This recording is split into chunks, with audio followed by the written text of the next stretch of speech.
கர்த்தர் நல்லவர். ஆமென். Amen. ஆண்டவருடைய பரிசுத்த நாமம் மகிமைப்படுத்தப்படுவதாக. Glory be to the name of the Lord. இந்த நல்ல காலை நேரத்துக்காக ஆண்டவருக்கு நன்றி I சொல்கிறேன். thank God for this beautiful morning. தேவ சமூகத்திலே சந்தோஷத்தோடும் பயத்தோடும் நிற்கிறேன். I stand here with joy as well as reverence in the presence of the Lord. உங்கள் எல்லாரையும் மறுபடியுமாக ஒரு விஷயம் கூட சந்திக்கிறதற்கான வாய்ப்பை கர்த்தர் எனக்கு கொடுத்திருக்கிறார். I thank God for this opportunity where I am able to meet each one of you this morning. தொடர்ச்சியாக நீங்கள் ராஜாவின் பிள்ளைகள் என்கிற தலைப்பில் தேவனுடைய வார்த்தையை தியானித்துக் கொண்டு வருகிறீர்கள். You have been continuously meditating on the word regarding the children of the king.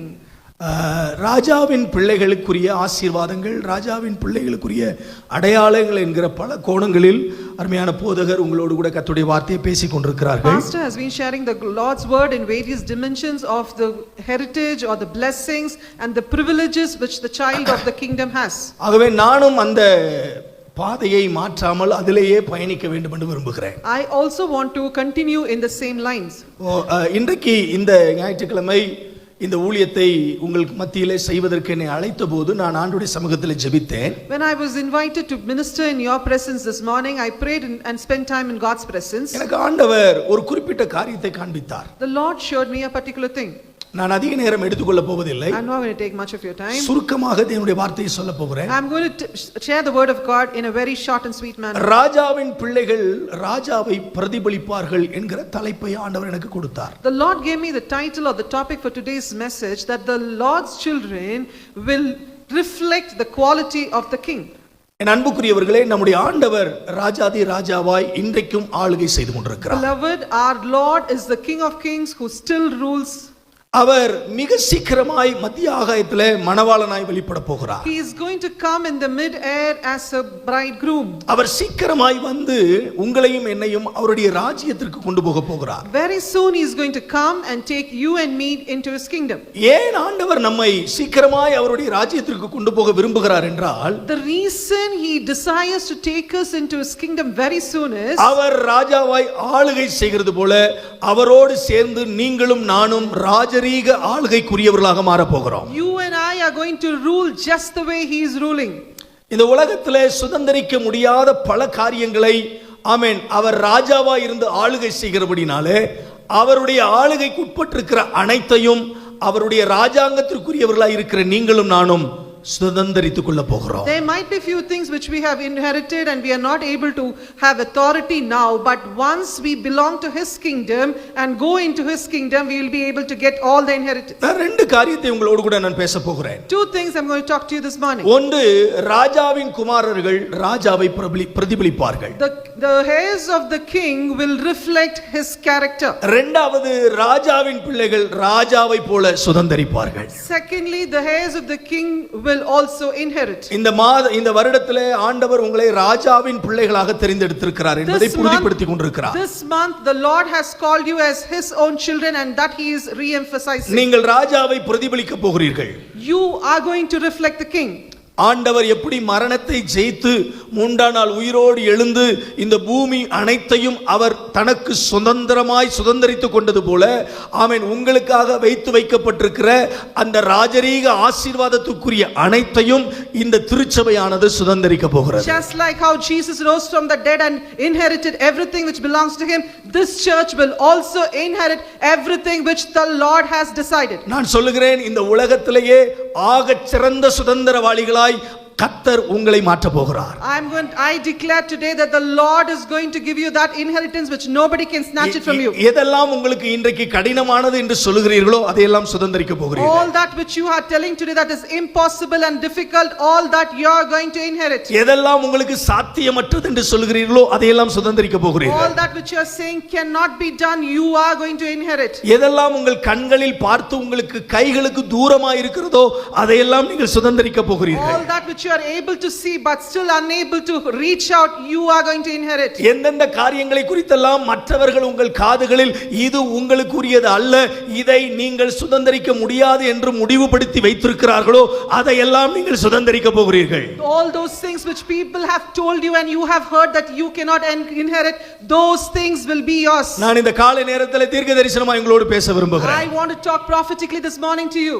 என் அன்புக்குரியவர்களே, கடினமானது எல்லாம் லகுவாக உங்கள் கைகளுக்கு உங்களுக்கு கிடைக்க போகிறது. All those things are which were very hard for you, going to easily get access. நான் மறுபடியும் சொல்கிறேன், கடினமானவைகள் எவைகளெல்லாம் உங்கள் கண்களுக்கு முன்பாக ஆமென் சவாலாக நிற்கிறதோ அதையெல்லாம் மிக லகுவாக கர்த்தர் உங்கள் கைகளுக்கு தர போகிறார். I want to tell you, all that which is very hard and inaccessible to you, it will be accessible to you. You are the most conqueror in the world. நீங்கள் தான் உலகத்திலே சிறந்த வெற்றியாளர்களாக இருக்கிறீர்கள். நீங்கள் தான் மிகச் சிறந்த சுதந்திரவாளிகளாக மாற போகிறீர்கள். You are going to become very soon the conquerors. ஏனென்றால் நீங்களும் நானும் ஆராதிக்கிற தேவன் தோற்று போனவர் அல்ல, அவர் மரணத்தை ஜெயித்தவர், அவர் எல்லாவற்றையும் சுதந்தரித்து தன் ஆளுகைக்குள் வைத்திருக்கிறவர்.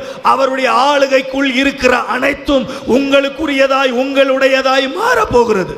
Because the Lord you and I worship has consumed death and he has conquered over everything. ஆகவே அன்புக்குரியவர்களே, நீங்கள் ராஜாவின் பிள்ளைகள் என்பதை மறந்து விடாதீர்கள். So my dear beloved, don't forget you belong to the king. சில நேரங்களில் பிசாசு உங்க காதுல வந்து சொல்லலாம், இதெல்லாம் உனக்கு கிடையாது அப்படி. Sometimes the Satan might come and whisper in your ears, these things will not belong to you. ஏன் நீ போராடுறது, உனக்குரியது கிடையாது. Why are you simply fighting? This doesn't belong to you.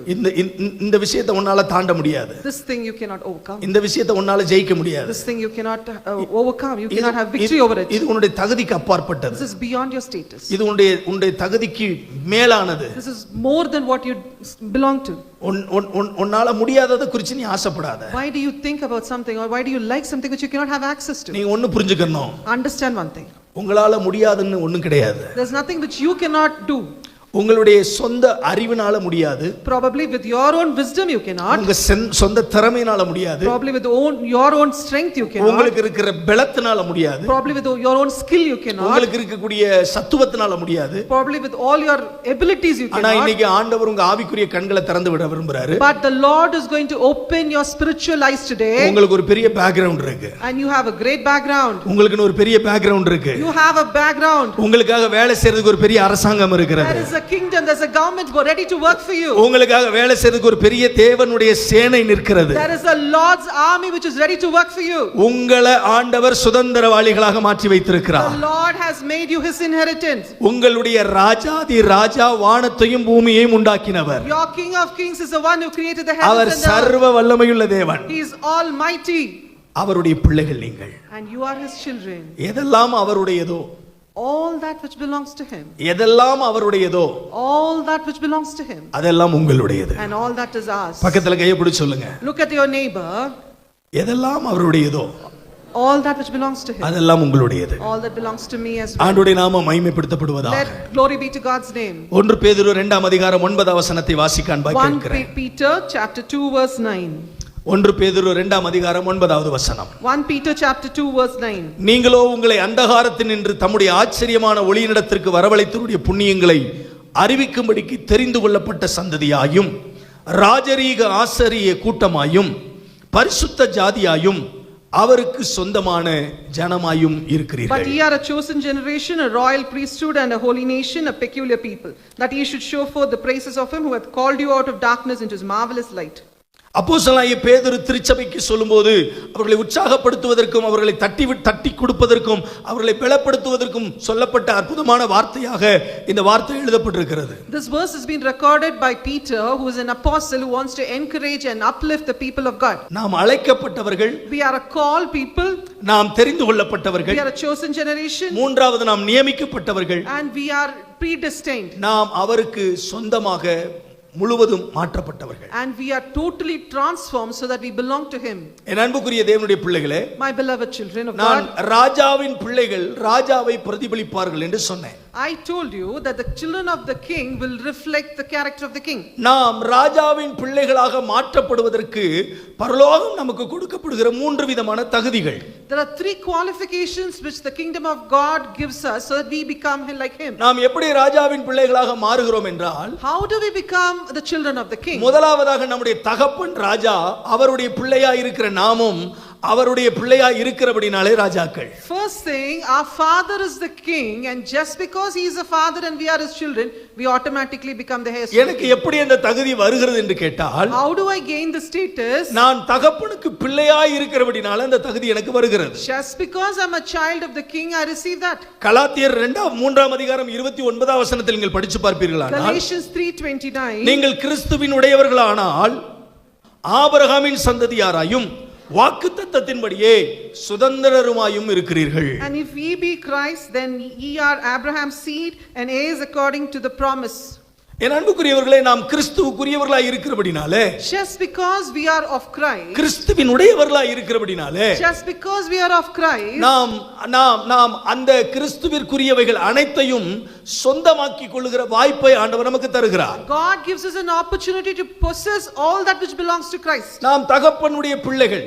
We are the children of the Father. சாதாரணமா சொல்லுவாங்க, அப்பா எப்படியோ அப்படிதான் பிள்ளை இருக்கும். There's a common proverb which says just like the father. நம்ம ஊர்ல ஒரு பழமொழி சொல்லுவாங்க, தாயை போல பிள்ளை நூலை போல சேலை அப்படின்னு. There is a proverb in Tamil which says just like daughters just like the mother. ஒருவர் நடந்து போகும்போது அவருடைய தகப்பனுடைய நடையை அவர் வெளிப்படுத்துவார். Even the walking style, the son reflects the father. அவர் பேசும்போது அப்பாவை அப்படியே வெளிப்படுத்துவார். Even the way he talks, he will reflect his father. அவருடைய பழக்க வழக்கங்கள் கூட அவருடைய தாயினுடைய தகப்பனுடைய பழக்க வழக்கத்தை போல தான் இருக்கும். The children's habits will also reflect the parents. என் அன்புக்குரியவர்களே, நாம் யாரை ஃபாலோ பண்றோமோ, நாம யாரை பின்பற்றுகிறோமோ, நாம் யாரை பின்பற்றுகிறோமோ அவர்களுடைய பிரதிபலிப்பு, அவருடைய தாக்கம் கட்டாயம் பின்பற்றுகிறவர்களிடத்திலும் வெளிப்பட்டு தான் தீரும்.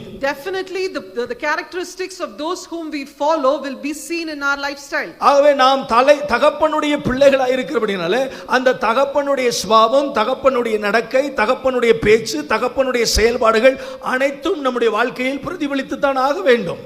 As we are the children of the Father, his attitude, his behavior, his habits, his principles will definitely be reflected in our lives. இந்த உலக வாழ்க்கையிலே கூட சில நேரங்களில் தகப்பன் தாய் சேர்த்து வைக்கிற சம்பத்து, சொத்து, ஆசீர்வாதம் அனைத்தும் பிள்ளைகளுக்கு தானாகவே வந்து சேர்ந்து விடுகிறது. Automatically in this life, in this world where we live, we see that all the property which is accumulated by the parents just goes to the children. இப்ப பெற்றோர்கள் தங்களுடைய உழைப்பையும் தங்களுடைய முழுமையான காரியங்களையும் பிள்ளைகளுக்காகத்தான் செலவு பண்ணுகிறார்களே ஒழிய மற்றவர்கள் தங்களை சந்தோஷப்படுத்திக் கொள்வதற்காக அல்ல. ஒருவருடைய கடினமான உழைப்பு அவர்களுக்கு பின்னாலே வரக்கூடிய அவருடைய தலைமுறைகளுக்கு அது ஆசீர்வாதமாக மாறுகிறது. The parents work very hard and all their labor and all which they have earned goes to their generation.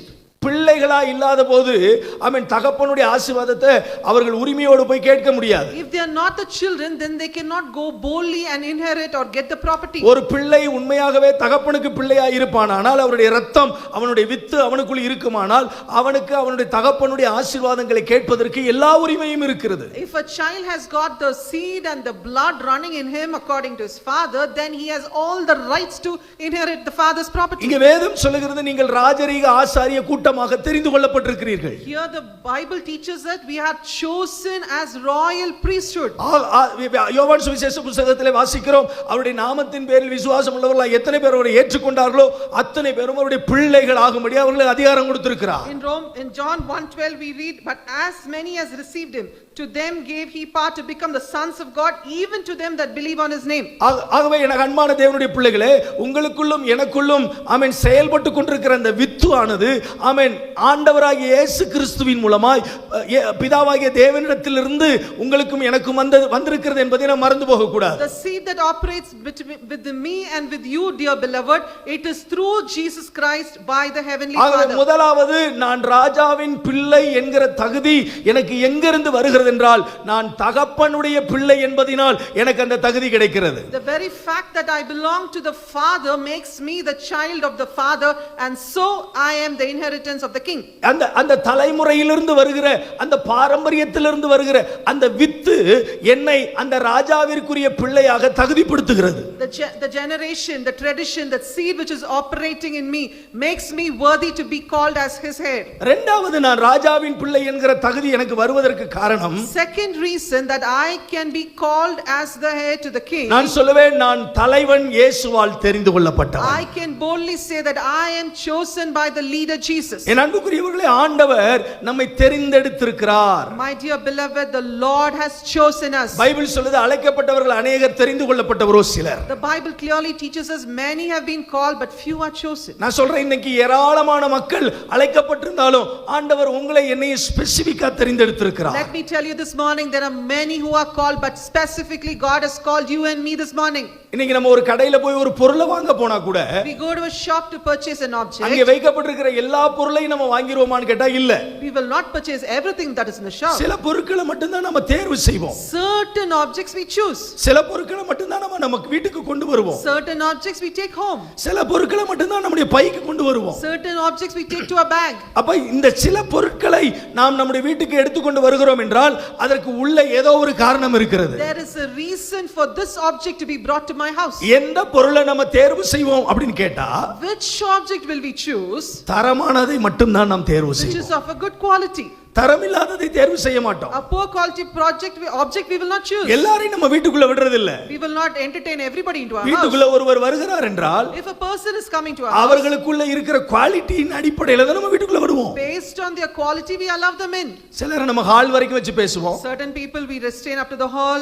சிலரை மட்டும் தான் நம்ம பெட்ரூமுக்கு கூட்டிட்டு வருவோம். Certain people have access to the bedroom. சிலரை மட்டும் தான் நம்ம கிச்சன் வரைக்கும் கொண்டு வருவோம். Certain people have access to our kitchen. எடுத்த உடனே கதவை திறந்து கிச்சன் வரைக்கும் வாங்கன்னு யாரையும் உள்ள விட மாட்டோம். As soon as a person comes, we will not entertain them straight to the நமக்கு kitchen. நம்பிக்கைக்குரியவர்களாக இல்லாதிருப்பார்கள் என்று சொன்னால், If we don't trust them, நம்ம அவங்கள யாருன்னு நமக்கு அவங்கள தெரியாம இருப்போம்னு சொன்னா, suppose we don't even know who they are, நமக்கு பழக்கம் இல்லாதவங்களா இருப்பாங்கன்னு we don't சொன்னா, have any relationship with நமக்கு them, முக அறிமுகம் இல்லாதவங்களா இருப்பாங்கன்னு we are சொன்னா, not familiar with us, கட்டாயமா வெளியில வச்சோட பேசி we அனுப்பிடுவோம். will keep them in a distance and send them சில away. நேரங்கள்ல ஜன்னல் கதவை கொட்டு தான் திறப்போம். Sometimes we open only the window.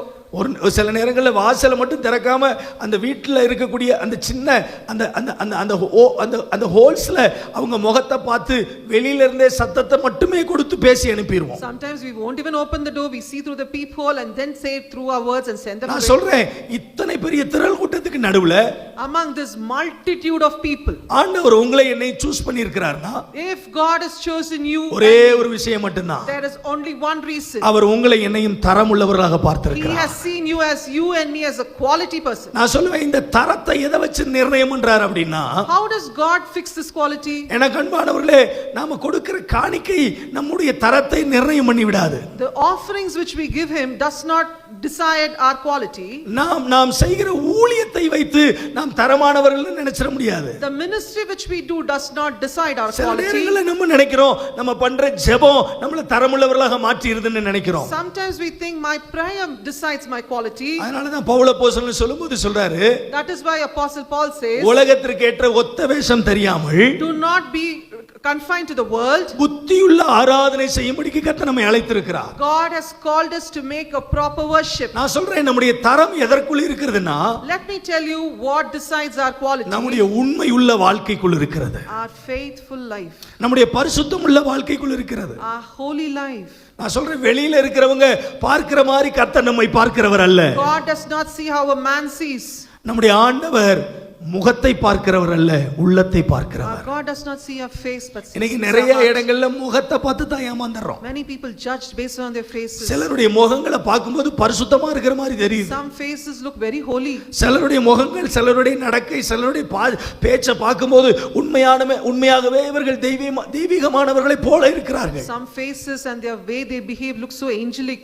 ஆனால் வெளியில பார்க்கும்போது பரிசுத்தம், உள்ள பார்க்கும்போது அவர்கள் வாழ்க்கை முழுவதும் அலங்கோலம் நிறைந்ததா இருக்கிறது. But outward appearance shows they are very holy, but their inward appearance is contrary to that. பைபிள்ல லூக்கா 19வது அதிகாரத்துல ஒரு சம்பவத்தை வாசிக்கிறோம். In Luke chapter 19 in the Bible we read about an incident. சகேயு என்கிற ஒரு மனுஷன் இயேசுவை பார்க்க வருகிறான். Zacchaeus comes to see Jesus. சகேயு ஆண்டவரை பார்க்க வரும்போது காட்டு அத்தி மரத்தின் மேல ஏறி உட்கார்ந்திருக்கிறான். He climbs on a sycamore tree. ஆண்டவர் அந்த அத்தி மரத்துக்கு கீழ இருந்து சகேயுவை பேரை சொல்லி கூப்பிட்டு, சகேயுவே சீக்கிரமா இறங்கி வா, இன்னைக்கு நான் உன் வீட்ல தங்கணும்னு சொல்றாரு. Jesus looks up to him in the tree and says, "Come down quickly, Zacchaeus, I'm going to dine in your house today."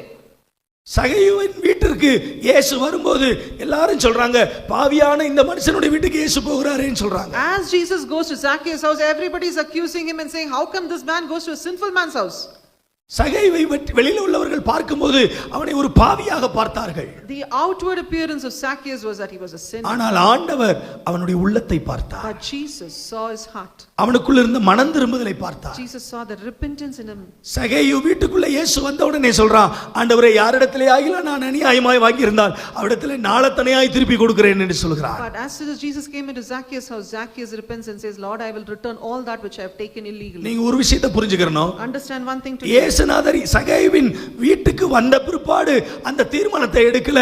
இயேசுவை சகேயு பார்க்க போக வேண்டும் என்று எப்பொழுது நினைத்தானோ அப்பொழுதே அந்த தீர்மானத்தை எடுத்தான். அந்த தீர்மானம் தான் இயேசுவை சகேயுவின் வீட்டிற்கு கொண்டு வந்தது.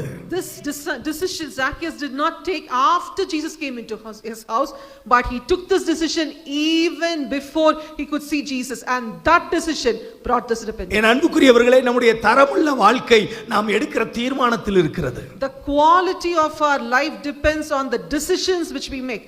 மற்றவர்கள் பார்ப்பதற்காக ஜெபிப்பது வேறு, நான் தேவனோடு பேச வேண்டும் என்று ஜெபிப்பது வேறு. It's a totally different thing for others to see me pray, but it's totally a different thing to make God accept my prayer. மற்றவர்கள் பார்ப்பதற்காக வேத வாசிப்பது வேறு, இந்த வேத வாசிப்பு என் ஆண்டவராகிய இயேசுவோடு எனக்கு இருக்கிற உறவின் அடையாளம் என்பதை உணர்ந்து வேத வாசிப்பது வேறு. It's a totally different thing to read the Bible so that others can see, but to realize the relationship which I have with God when I read the Bible is totally a different matter. மற்றவர்கள் பார்ப்பதற்காக பரிசுத்த வேஷம் போடுவது வேறு, அந்த பரிசுத்தம் இல்லாமல் அவரை தரிசிக்க முடியாது என்று உணர்ந்து அவரை தரிசிக்க வேண்டும் என்கிற ஆசைக்காக தன்னை பரிசுத்தப்படுத்திக் கொள்கிற வாழ்க்கை வாழ்கிற அந்த வாழ்க்கையை தான் கர்த்தர் பார்க்கிறார். அதுதான் தரமுள்ள வாழ்க்கை என்று சொல்லப்பட்டிருக்கிறது. The quality of my life is not because others should tell that I am holy, but I should be holy. Only then I will be visited by God. நீங்கள் அப்போஸ்தலர் நடவடிக்கைகளின் புத்தகத்திலே வாசித்து பார்க்கும்போது, when you read in the books of the Acts, ஆமென், வேதம் இவ்விதமாய் சொல்கிறது, 12 Caesar கூட்டத்தை வரவழைத்து நாங்கள் தேவ வசனத்தை போதியாமல் பந்தி விசாரணை செய்வது தகுதியல்ல, ஆகையால் சகோதரரே பரிசுத்த ஆவியும் ஞானமும் நிறைந்து நற்சாட்சி பெற்றிருக்கிற 7 பேரை உங்களில் தெரிந்து கொள்ளுங்கள், அவர்களை இந்த வேலைக்காக ஏற்படுத்துவோம் என்று சொல்கிறார்கள். In Acts chapter 6 verse 3 we read like this: wherefore brethren, look ye out among you 7 men of honest report, full of Holy Ghost and wisdom, whom we may appoint over this business. நல்ல கவனிங்க, இந்த பிரித்தெடுக்கப்படுகிற ஊழியத்தை அவர்கள் செய்வதற்கு அவர்களுக்கு தேவையான அந்த 3 காரியங்கள் என்று சொல்லப்பட்டிருக்கிறது. பரிசுத்த ஆவி, உலக ஞானம், அது மட்டுமல்ல நற்சாட்சி. Now the 3 main qualities which is required to do the ministry and to be separated are honest report, Holy Ghost and the wisdom. என் அன்புக்குரியவர்களே, நம்மள தரமுள்ளவர்களாக மாற்றுவது என்பது இந்த 3 விஷயம்தான். These 3 qualities make us a real quality person. முதலாவதாக ஒரு தேவ மனிதன் பரிசுத்த ஆவியிலே நிறைந்தவனாக இருக்க வேண்டும். First, a man of God should be filled with the Holy Spirit. இரண்டாவதாக ஞானமுள்ளவனாக இருக்க வேண்டும். Second, he or she should be filled with wisdom. மூன்றாவதாக நற்சாட்சி வேண்டும். Third, a honest report. என் அன்புக்குரியவர்களே, ஒரு மனிதனுடைய வாழ்க்கையில நற்சாட்சி இருந்து ஞானம் இருந்து பரிசுத்த ஆவியானவர் இல்லை என்று சொன்னால் நம்முடைய வாழ்க்கை முழுமையடையாத ஒரு வாழ்க்கையாக மாறிவிடும். My dear beloved, if a person has got an honest report and wisdom but does not have the Holy Spirit, then it is not a whole life. ஆனால் தேவ ஆவியை பெற்ற ஒரு மனிதனுடைய வாழ்க்கையில் முதலாவது அவனுக்கு கிடைக்கிற பரிசு என்னன்னா, அவன் ஞானமுள்ளவனாக இருப்பான். But a person filled with the Holy Spirit, the first gift which he receives is wisdom. எதை எப்ப பேசணும்ன்ற அந்த ஞானம் அவனுக்கு வரும். Because he knows when to speak what. எந்த காரியத்தை எப்படி செய்யணும்ன்ற அந்த ஞானத்தை பரிசுத்த ஆவியானவர் தருவார். And the Holy Spirit will give him the wisdom to do things. ஏன்னா பவுல் அப்போஸ்தலன் தீமோத்தேயுக்கு சொல்லும்போது 2வது அதிகாரம் 1ஆம் வசனத்திலே, தேவன் நமக்கு பயமுள்ள ஆவியை தராமல் பலமும் அன்பும் தெளிந்த புத்தியுள்ள ஆவியை கொடுத்திருக்கிறார். Because Paul, when he tells to Timothy, for God has not given us a spirit of fear but of power and love and of sound mind. ஆகவே இந்த தெளிந்த புத்தி என்பது நமக்குள் ஆவியானவரால் கொடுக்கப்பட்டிருக்கிற அற்புதமான வரம் என்று நான் சொல்லுவேன். I will tell you that it is the Holy Spirit gift to have a sound mind. ஆகவே ராஜாவின் பிள்ளைகள் என்று சொன்னால் அவர்கள் பரிசுத்த ஆவியில் நிரப்பப்பட்டிருப்பார்கள். If you are the child of the king, then you will definitely be filled with the Holy Spirit. நான் சொல்லுவேன், ராஜாவின் பிள்ளைகள் ஞானவான்களாய் இருப்பார்கள். I am telling you this morning, the child of the king will be filled with wisdom. அது மட்டுமல்ல, இந்த பரிசுத்த ஆவி அவர்களை நற்சாட்சி உள்ளவர்களாக மாற்றும். Not only that, the Holy Spirit will make them have an honest and good report. நல்ல சாட்சி நமக்கு தேவை. A good testimony, a good report is நம்மை required. பற்றி நல்ல விதங்களில் மற்றவர்கள் சொல்ல வேண்டும். Others should tell a good report about us, நம்முடைய குடும்பத்தை பற்றி சொல்ல வேண்டும். about our family, நம்முடைய வாழ்க்கையை பற்றி சொல்ல வேண்டும். about our life, நாம் செய்கிற தொழிலை பற்றி சொல்ல about வேண்டும். the work or the நாம் business we செய்கிற do, வேலையை பற்றி சொல்ல வேண்டும். about the business we do. ஒருவேளை வேலையில உண்மை இல்லாம இருந்துட்டு, Suppose you are very unfaithful in your work. கொடுக்கிற பொறுப்புல உண்மை இல்லாம இருந்துட்டு, You are unfaithful in your responsibility. நமக்கு மேல இருக்கிற அதிகாரிகளுக்கு நாம கணக்கு கொடுக்காம நாம நம்முடைய விருப்பத்துக்கு வாழ்ந்துட்டு, Now, we are not obedient to our higher authorities and live our own life. சபையில வந்து ஆவியில நிரம்பி அந்நிய பாஷை பேசி பிரயோஜனம் இல்ல. There is no use speaking in tongues and being filled with the and worshiping the Lord in the church. ஊழியம் செஞ்சு பிரயோஜனம் இல்ல. There's no use doing ministry. ஜெபம் பண்ணி பிரயோஜனம் இல்ல. There's no use praying. கொடுக்கப்பட்டிருக்கிற உண்மையான வேலையில உண்மை இருக்கணும். You should be faithful in your work. Bible சொல்லுது கள்ள தராசு கர்த்தருக்கு அருவருப்பானது. The Bible talks about wrong scales. நமக்கு கொடுக்கப்பட்டிருக்கிற வியாபாரத்துல நாம் உண்மையா இருக்க வேண்டும். We should be very truthful in the business which we are doing. சில கிறிஸ்தவ கடைகளில் நான் பார்த்திருக்கிறேன். Certain Christian shops I have gone. ஒரு சின்ன பெட்டி கடை வச்சிருப்பாங்க. They'll have a small petty shop. அந்த பெட்டி கடையில அவர்கள் அவங்க உண்மையான கிறிஸ்தவர்களா இருக்கிறதுனால அவங்க சொல்லுவாங்க நான் சிகரெட் விக்கிறது கிடையாது. Just because they are very faithful and truthful in their petty shop, they will say I don't sell cigarettes. இந்த போதை பொருட்களை எந்ததையும் நாங்க விக்கிறது கிடையாது. I don't sell any drug things. நான் சொல்லுவேன் வியாபாரத்துல அதுலதான் அதிகமான லாபம் இருக்குன்னா அந்த லாபத்தை எனக்கு கிடைக்கிறதுக்காக என்னை விட்டு கொடுக்கிற வியாபாரத்தை நான் செய்ய மாட்டேன். அது என் வாழ்வில் என்னுடைய தரத்தை குறைத்து விடும் என்று அறிந்து தேவ ஆவியை பெற்றவன் தன் வியாபாரத்திலே உண்மை உள்ளவனாக இருப்பான். A man or a woman of God will be very true in their business because they don't want to reduce the quality which God has set. ஆகவே முதலாவது தகப்பனுடைய பிள்ளை என்பது என்னை ராஜாவின் பிள்ளையின் அடையாளத்துக்கு தகுதி உள்ளவனாக மாற்றுகிறது. Just because I'm the child of the father, it makes me qualified to be the heir of the king. இரண்டாவது தலைவனால் நான் தெரிந்து கொள்ளப்படுகிறேன் என்றால் அந்த தெரிந்து கொள்ளுதல் என்னை தகுதி உள்ளவனாக மாற்றுகிறது. Second quality is because the leader has chosen me, I have become qualified. மூன்றாவது Thirdly, முக்கியமானது very important, நாம் ராஜாவின் பிள்ளைகளாக மாறுவதற்கான தகுதி the quality which transforms us to be the child of the king. நம்மளை அங்கீகரிக்க வேண்டும். சமுதாயம் நம்மை அங்கீகரிக்க வேண்டும். We should be recognized by the society. தகுந்த அங்கீகாரம் நமக்கு வர வேண்டும். We should have the correct kind of recognition. தரிசன தலைவர்களிடத்திலிருந்து தகுந்த அங்கீகாரம் வர வேண்டும். From the leaders of the nation we should get the right recognition. சபை நம்மை அங்கீகரிக்க வேண்டும். The church should recognize us. போதகர் நம்மை அங்கீகரிக்க The வேண்டும். pastor should recognize us. தகப்பன்மார்கள் நம்மை அங்கீகரிக்க வேண்டும். The fathers should recognize us. தரிசனம் உள்ளவர்கள் நம்மை அங்கீகரிக்க வேண்டும். Those with the vision should recognize us. என் அன்புக்குரியவர்களே, My dear beloved, தாவீது குறித்து வேதத்திலே படித்து பார்ப்பீர்களானால் if you read about David in the Bible, சவுலுடைய Kumaran Jonathan, Saul's son is Jonathan.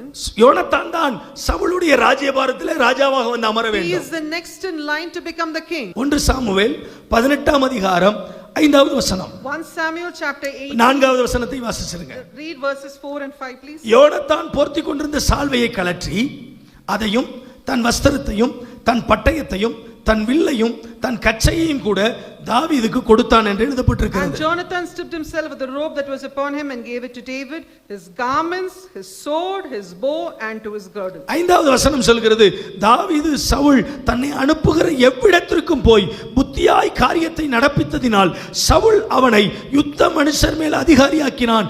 அவன் எல்லா ஜனங்கள் கண்களுக்கும் சவுலுடைய ஊழியக்காரரின் கண்களுக்கும் கூட பிரியமாயிருந்தான். 1 Samuel 18 verse 5 says, and David went out whithersoever Saul sent him and behaved him wisely. And Saul sent him over the men of war, and he was accepted in the sight of all people and also in the sight of Saul's servants. என் அன்புக்குரியவர்களே, மூன்றாவது நாம் ராஜாவின் பிள்ளைகள் என்கிற தகுதியை பெற வேண்டுமானால் நமக்கு அங்கீகாரம் தேவை. Thirdly, if you and I have to be the child of the king, we should have recognition. நாம் சபையாக அங்கீகரிக்கப்பட வேண்டும். As a church we should be recognized. குடும்பமாக அங்கீகரிக்கப்பட வேண்டும். As a family we should be recognized. நம்முடைய பட்டணத்தில் நாம் அங்கீகரிக்கப்பட வேண்டும். In the city we should be recognized. நான் சொல்றேன், நம்முடைய வாழ்க்கையில நமக்கு கிடைக்கிற ஆசீர்வாதங்கள் எல்லாம் சாதாரணமானது கிடையாது. The blessings which we receive in our life is not அது ரொம்ப ஈஸியா நம்ம கைக்கு வந்துராது. It is not easily accessible. உயர்வா இருக்கட்டும், கனமா இருக்கட்டும், மரியாதையா இருக்கட்டும், ஆசீர்வாதமா இருக்கட்டும், எதுவானாலும் அவ்வளவு சீக்கிரம் நமக்கு வராது. Whether it be honor, whether it be respect, whether it be praise, it cannot be easily obtained. அது நம்ம கைக்கு வரணும்னா நிறைய விலைக்கிரயங்களை நாம் செலுத்த வேண்டும். If we have to get hold of it, we have to pay a lot of price. அதிகமான பிரயாசங்களை எடுக்க வேண்டும். We have to take a lot of work. தாவீது ராஜ்யபாரத்துக்கு வருவதற்கான வாய்ப்பே கிடையாது. It was totally impossible for David to be the king. அவன் ராஜ குலத்தை சேர்ந்தவன் அல்ல. He doesn't belong to the royal generation. அவனுடைய தாய், அவனுடைய தகப்பன் அவன் அந்த யூத குலத்தில் பிறந்தவனாக இருந்தாலும் அவன் ஒரு சாதாரண நிலையிலிருந்து வந்தவன். Though he was a Jew, his parents belonged to an ordinary background. வரலாற்றில் ஆசிரியர்கள் விதமாய் சொல்கிறார்கள், தாவீதினுடைய அவன் தகப்பன் ஈசாயி, தாவீது பெற்றெடுத்த அவனுடைய ஈசாயினுடைய மனைவி அவன் பல விதங்களிலே நிராகரிக்கப்பட்டிருந்தாள் என்று சொல்லப்பட்டிருக்கிறது. Bible scholars say like that Jesse's wife, who was David's mother, was rejected in many manner. அவனுடைய சொந்த குடும்பத்திலே தாவீது அங்கீகரிக்கப்படவில்லை. In his own family David was rejected. அவனுடைய பின்புலம் பெரிய அங்கீகரிக்கப்பட்ட பின்புலம் அல்ல. His family background was not a big recognized one. ஆனால் 1 சாமுவேல் 18வது அதிகாரத்தில் நீங்கள் படித்து பார்ப்பீர்களானால், But in 1 Samuel 18 when you read, தாவீதோடு கர்த்தர் இருந்தார். God was with David. தாவீதோடு கர்த்தர் இருந்தார். God was with David. கர்த்தர் தாவீதோடு இருந்ததினாலே அவன் எல்லா நடக்கைகளிலும் புத்திமானாய் நடந்து கொண்டான் என்று எழுதப்பட்டிருக்கிறது. Just because God was with David, David was behaved wisely. நான் உங்களுக்கு சொல்றேன், எது நம்மளோட இருக்கோ இல்லையோ, Let me tell you this morning, whatever you have or whatever you don't have, யார் நம்மளோட கூட இருக்கிறாங்களோ இல்லையோ, whoever is with you or not with you, கர்த்தர் நம்மோடு இருக்க வேண்டும். God has to be with நல்ல us. கையை உயர்த்தி ஒரு ஆமென் சொல்லுங்க. Please raise your hand and say amen. கர்த்தர் நம்மோடு கூட இருக்க வேண்டும். God has to be with us. எல்லாமே இருந்து கர்த்தர் நம்மளோட இல்லைனா ஒரு பிரயோஜனமும் இல்ல. You have everything but still don't have God, then it's of no ஆனா use. நான் ஒன்னு சொல்லுவேன், கர்த்தர் நம்மோட கூட இருந்து எதுவுமே இல்லைன்னு சொல்றதுக்கு இடமே இல்ல. But if God is with us, then there is no room to say I have nothing. கர்த்தர் நம்மோட இருப்பார்னா கர்த்தரோடு இருப்பது அனைத்தும் நம்மோடு கூட இருக்கும். If God is with you, then all that God has belongs to you. Hallelujah, Hallelujah. Hallelujah. Hallelujah. ஆக மூன்றாவது மிக முக்கியமானது தகுந்த அங்கீகாரம் நமக்கு தேவை. So the third thing is very important. You should have the right recognition. நாம் தகப்பனுடைய பிள்ளைகள் என்கிற தகுதி நம்மை ராஜாவின் பிள்ளையாக மாற்றும். The very fact that you are a child of the Father makes you an heir to the king. நாம் தரமுள்ளவர்களாய் இருப்போமானால் தலைவனால் நாம் தெரிந்து கொள்ளப்படுவோம். நாம் தலைவனால் தெரிந்து கொள்ளப்பட்டால் அது ஆமென் நம்மை ராஜாவின் பிள்ளைகள் என்கிற தகுதிக்கு நேராக கொண்டு வரும். If you have a quality, then the leader will choose you, and because the leader chooses you, you will become the heir to the king. மூன்றாவது தரிசனம் உள்ளவர்கள் ஆமென் நம்மை அங்கீகரிக்க வேண்டும். Thirdly, those who have vision should recognize us. Bible சொல்லுது, தாவீது சவுலுக்கு வேண்டப்பட்டவர்களுக்கு கூட ஆமென் தாவீது பிரியமுள்ளவனாக The இருந்தார். Bible clearly tells us all those who were with Saul also favored David. நீங்க நல்லா புரிஞ்சுக்கணும். You should understand one thing. தாவீதை சவுல் வெறுத்தான். Saul hated David. தாவீதை சவுல் கொஞ்சம் கூட மனசளவுல ஏற்றுக்கொள்ளவே இல்லை. Saul did not accept David at any cost. அவனுக்கு விருப்பமே இல்லை. He did not like him. தாவீதை மற்றவர்கள் பாராட்டுவது சவுலுக்கு பிடிக்கவே இல்லை. Saul did not tolerate the fact that David was appreciated. கோலியாத்தை கொன்னுட்டு தாவீது வரும்போது, After David killed Goliath and returned, எல்லாரும் ஜனங்களும் பாடுறாங்க, தாவீது சவுல் கொன்றது 1000, தாவீது கொன்றது 10000. everybody is appreciating David.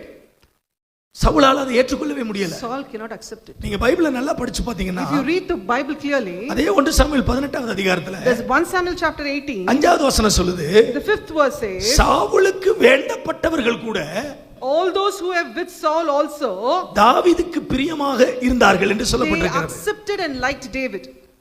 சவுலுக்கு ஒருத்தனை பிடிக்கலைனா சவுலுக்கு பிரியமானவர்கள் கூட அவர்கள் வெறுத்துருவாங்க. See, Saul hates one person, so those who are with Saul will also hate that person. நான் ஒன்னு சொல்லுவேன், அது மனித இயல்பு. And I'll tell you, that is the human's character. அது மனிதனுடைய குணலட்சணம். That is the ability of a human person. எனக்கு ஒருத்தவங்களை பிடிக்கலைனா, Suppose I don't like a person, என்னோட கூட யாரெல்லாம் இருக்கிறாங்களோ those who are with me, அவங்களுக்கெல்லாம் அவங்கள பிடிக்காம போறதுக்கு காரணமே இல்லைனாலும் பிடிக்கலைன்னு சொல்லுவாங்க. without any reason, because they are with me, they will say they don't like a எனக்கு பிடிச்சவங்களுக்கு அவங்கள பிடிக்கல.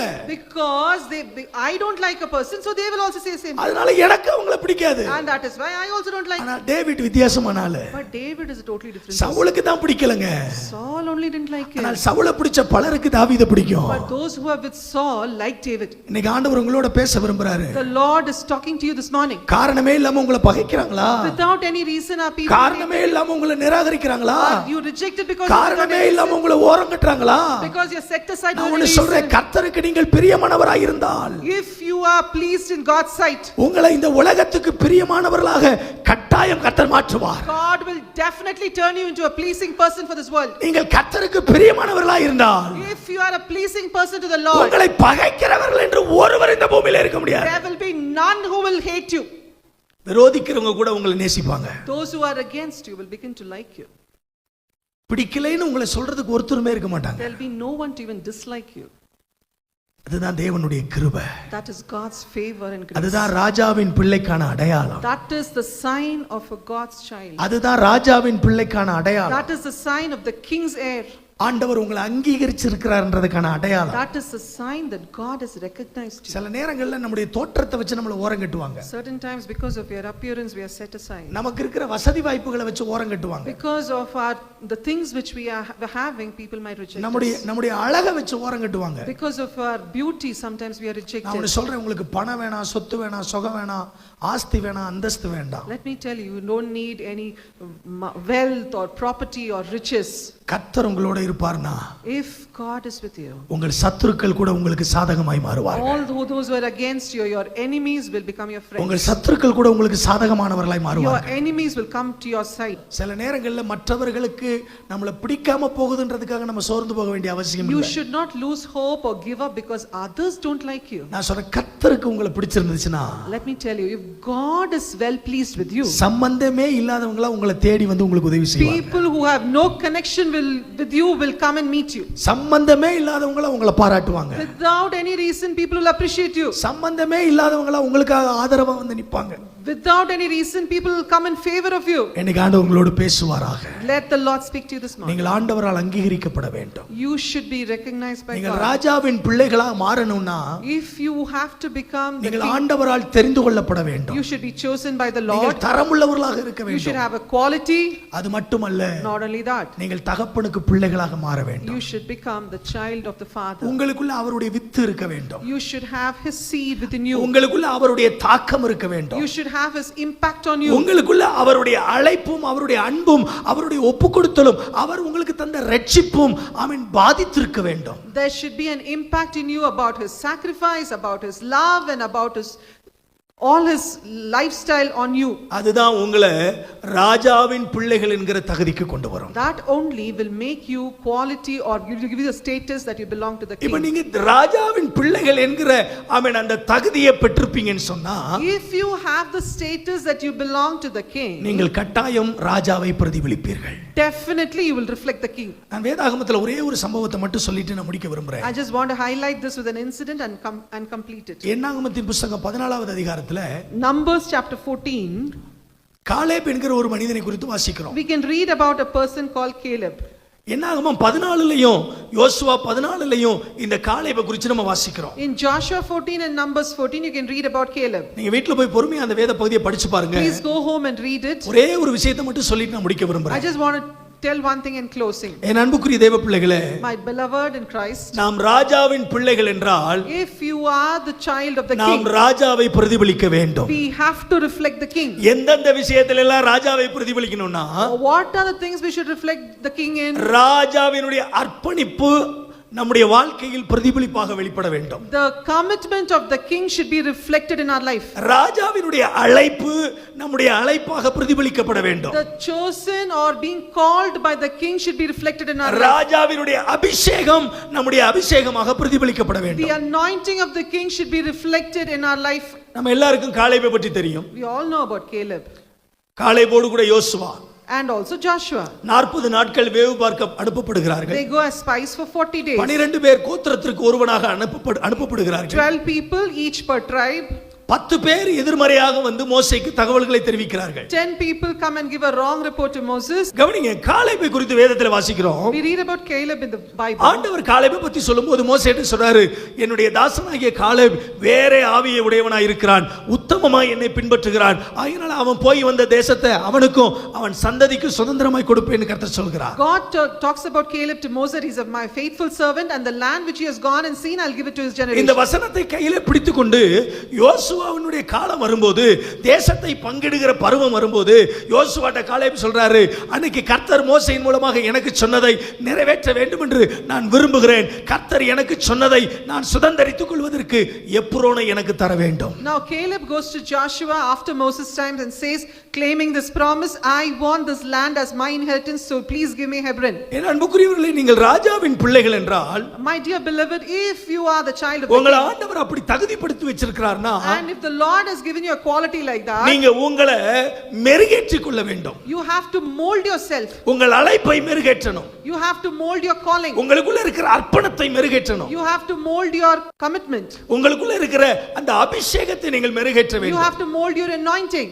என் அன்புக்குரியவர்களே, நாம் நம்மை மெருகேற்றிக் கொள்ளும்போதுதான் நம்முடைய வாழ்க்கையில் இருக்கிற அந்த அற்புதமான அந்த தேவனுடைய மகிமை பிரதிபலிக்க ஆரம்பிக்கும். Only when you begin to mold yourself, the glory of the Lord within you will begin to shine. ஒரு தங்கமானது எவ்வளவு தூரம் மெருகேற்றுகிறதோ அந்த மெருகேற்றதுக்கு அப்புறம் தான் அதனுடைய மகிமை வெளிப்பட ஆரம்பிக்கும். A piece of gold, as long as it's been molded, only then it begins to shine. ஒரு ஒரிஜினலான நல்ல வைரம் நம்ம கைக்கு வரணும்னா அது மெருகேற்றப்பட்டு கொண்டே இருக்கும், பட்டை திட்டப்பட்டு கொண்டே இருக்கும். If you want a perfect diamond in your hands, then it has to be sharpened and molded continuously. Caleb தன்னுடைய 40வது வயதில பார்த்த ஒரு விஷயம், The thing which Caleb saw when he was 40 years old, அவன் காலேப் அந்த கானானை போய் வேவு பார்த்து வந்து விட்டார். he has gone to Canaan and spied that land. அங்க உள்ள ஆசீர்வாதங்களை பார்த்து வந்து விட்டார். He's seen all the blessings there. அங்க உள்ள நன்மைகளை பார்த்து வந்து விட்டார். He saw all the goodness அதுல there. உள்ள ஆசீர்வாதங்களை பார்த்து வந்து He விட்டார். saw the blessings there. அங்க இருக்கக்கூடிய எல்லா விதமான நன்மைகளையும், திராட்சை பழங்களையும், மாதுளம்பழங்களையும், அத்திப்பழங்களையும்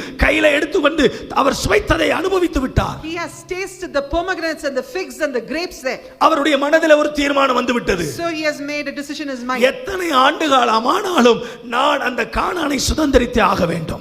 Even if it takes years, I will inherit Canaan. நான் கட்டாயமாக அதற்குள் பிரவேசிப்பேன். Definitely I will enter that land. நான் மட்டுமல்ல, என் தலைமுறை, என் சந்ததி அதற்குள் பிரவேசிக்கும். Not only me but my generation also will enter that land. என் அன்புக்குரியவர்களே, சுதந்திரவாளியாய் நான் மாறுவேன் என்கிற வைராக்கியம் அவனுக்குள் இருந்தது. He had the desire and the zeal that he will inherit. 10 பேர் எதிர்மறையான வார்த்தைகளை சொல்கிறார்கள். 10 people said a wrong report.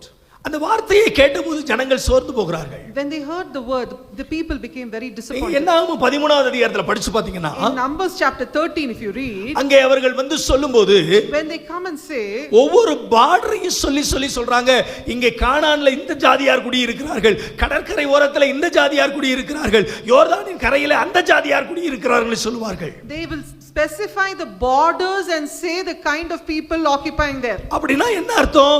நாம எந்த பார்டர்லயும் போய் நமக்கான எல்லைகளை சுதந்திரிக்க முடியாது.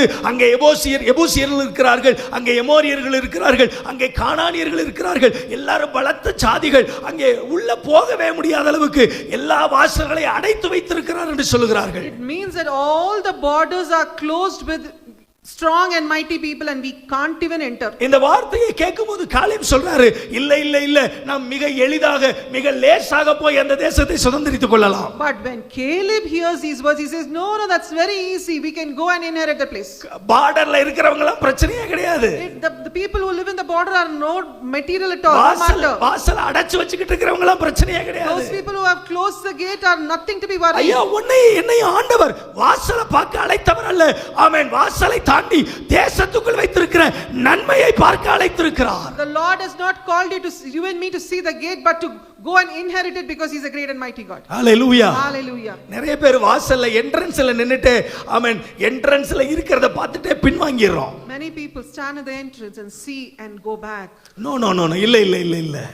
வாசலை பார்க்கிறதுக்கு கர்த்தர் நம்மளை அழைக்கல. God has not called us to see the entrance. நாம் தேசத்துக்குள் ஊடுருவி போக அழைக்கப்பட்டிருக்கிறோம். We have to penetrate into the land. ஆண்டவர் நம்மளை அதுக்குள்ள அழைத்திருக்கிறார். He has called us into the land. என் அன்புக்குரியவர்களே, தேசத்தின் எல்லைகளுக்குள் வைத்திருக்கிற நன்மைகளை பார்க்க கர்த்தர் அழைத்திருக்கிறார். The Lord has called us to see all that which is in the borders and without any limit. இந்த வார்த்தையை சொன்ன உடனே மற்ற கூட்டத்தார் சொல்றாங்க, The other party, as soon as they hear the word, they say, அங்கே ஏனாக்கியர்கள் குடியிருக்கிறார்கள், the giants are living there. ராட்சசர்கள் The குடியிருக்கிறார்கள். giants are living there. என் அன்புக்குரியவர்களே, அன்றைக்கு காலேபுக்கு அந்த காதில் அந்த சத்தம் கேட்டபோது, when the words came into the ears of Caleb, ஒரே ஒரு விஷயத்தை தீர்மானம் பண்ணனா, he made one single decision. என்னுடைய குறிக்கோள் எல்லாம் My focus, கானான் அல்ல, it's not Canaan.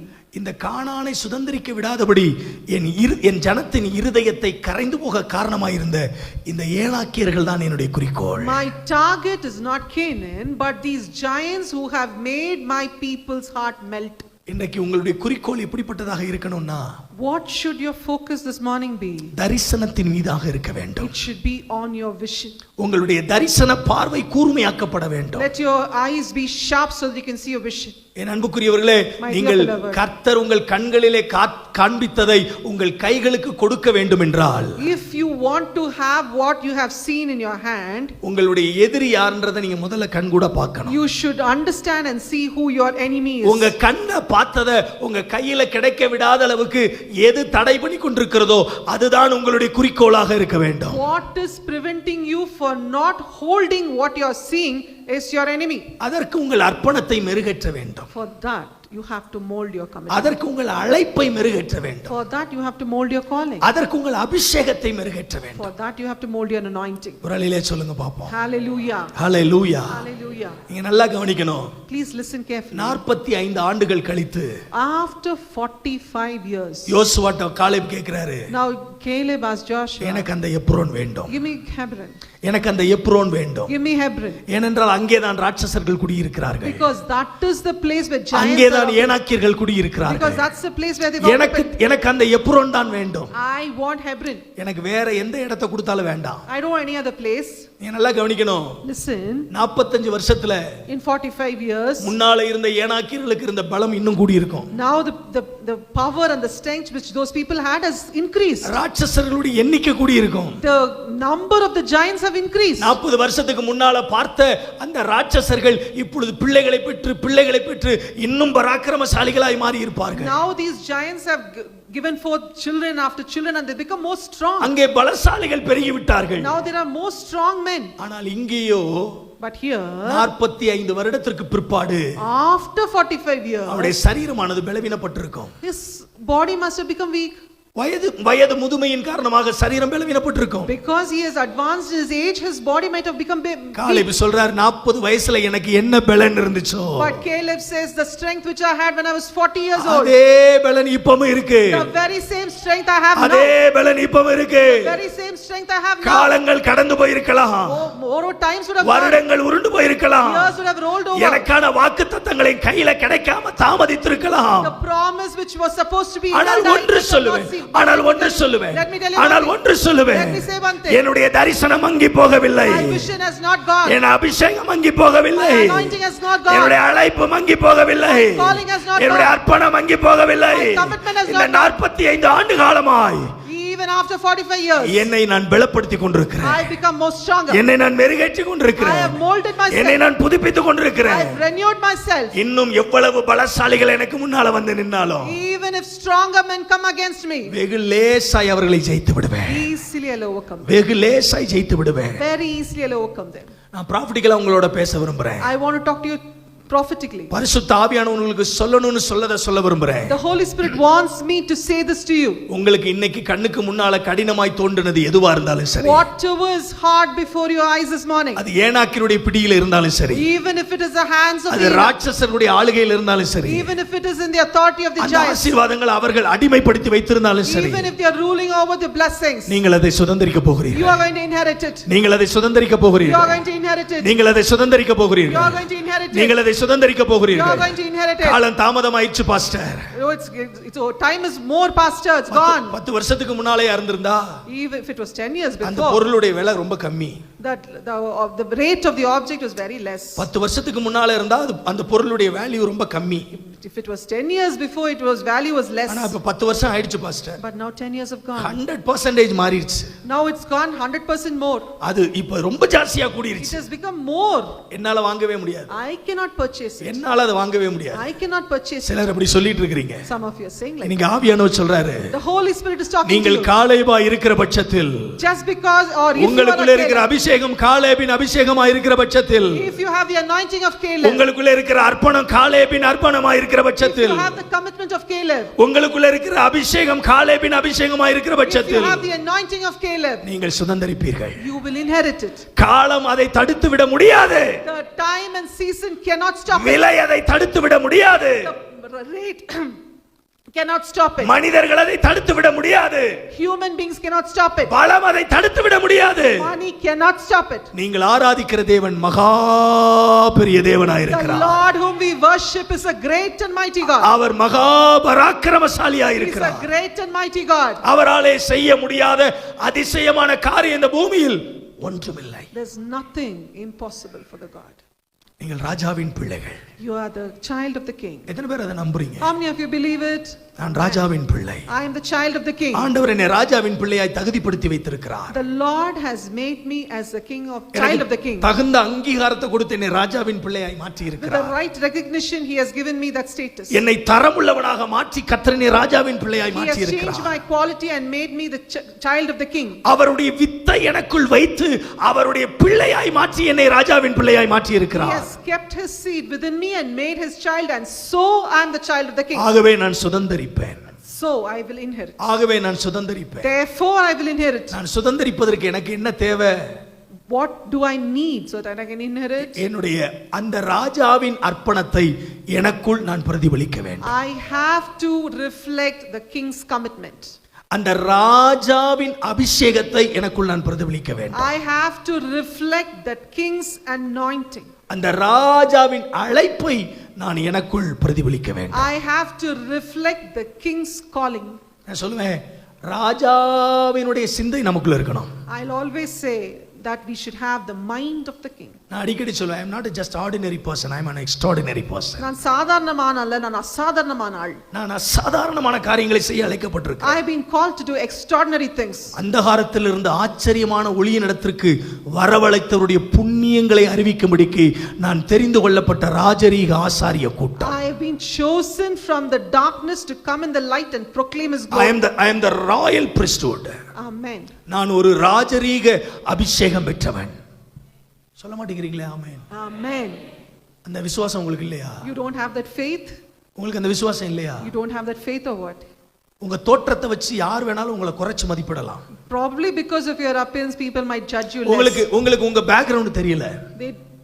You don't know your background. உங்களுக்கு உங்க பேக்ரவுண்ட் தெரியல. You don't know your background. உங்க குடும்ப பேக்ரவுண்ட பத்தி பேசிட்டு இருக்கீங்க. You're talking about your family background. நான் சொல்றேன், உங்களை அழைச்சவருடைய பேக்ரவுண்ட கொஞ்சம் திரும்பி பாருங்க. Now you talk about the background who called you. Elisa சொல்றாரு கேயாசியை பார்த்து, ஆமென், நீ கொஞ்சம் கண்ணை திறந்து பாரு.